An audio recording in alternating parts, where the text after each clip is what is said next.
Do I drink caffeine? Let's say about 2 cups of coffee a day, or else you probably don't want to be around me. I would say that I have an inordinate fondness for coffee. Could I stop drinking caffeine? Yeah, I think I could. I don't think I'm addicted to it. That's probably not a choice I would make on my own. I feel like I enjoy caffeine immensely. I'm a caffeine enthusiast, but I wouldn't say I'm addicted.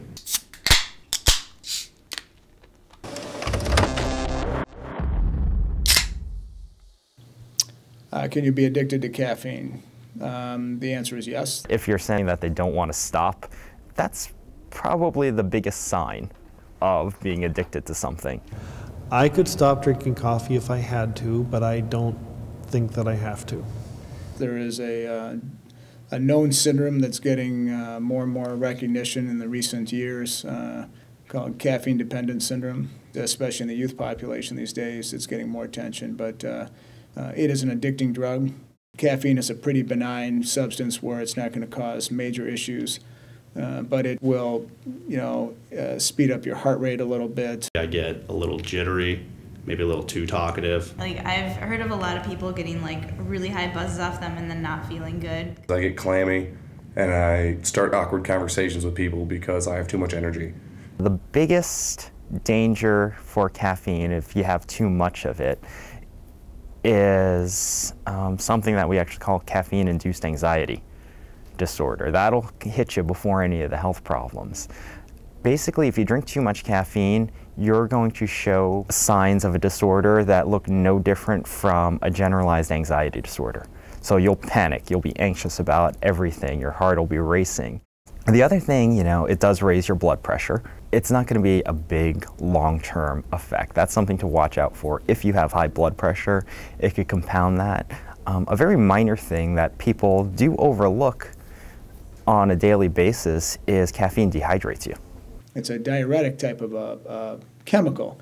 So what it does is it pulls fluid out of your cells and you urinate. I pee a lot, and so I can't just sit in one place. And you get dehydrated and you lose some of that, the fluid.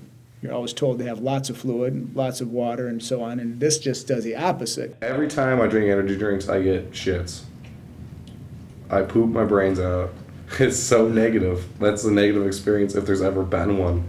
Coffee's been available for thousands of years in many, many cultures. Energy drinks is kind of an American invention, and I'm pretty skeptical of most American inventions. The producers of these drinks, they act kind of like drug pushers. What they find out is, okay, here's a chemical, kids are using it. If we do more and we give it to them now maybe in a highly concentrated shot, we can promote that, and then kids will want that more. And what they'll find out is kids will not just use it over and over, but they'll find out that kids are starting to use it a lot because they get dependent on it. And then you start selling your product that way. And so what happens is these products sell, not because someone likes the flavor, but because people get dependent on it. It all comes down to how much money you can make doing it. Again, caffeine doesn't have as many adverse health consequences as most other drugs. So people may deny it, but it's really not the worst thing in the world to be addicted to. I don't think drinking lots of coffee is dangerous if you do it in moderation. How much is too much is something I think every person has to gauge for himself. For example, I think I had too much coffee yesterday. As long as you're doing it in moderation, maybe about 2-3 cups of coffee a day, that's somewhere in the ballpark of 200 to 400 milligrams of caffeine a day, that's considered very normal and not considered a problem at all. It's when you go beyond that. When you see this kind of happening now in 2009 and you see this phenomenon, it'll be interesting to see how it plays out in the next 5 years or so, because we didn't know much about smoking 60, 70 years ago, and then we found out after the fact that it's really a kid's issue where 90% of the kids start that, and then they get all the diseases 20, 30 years later.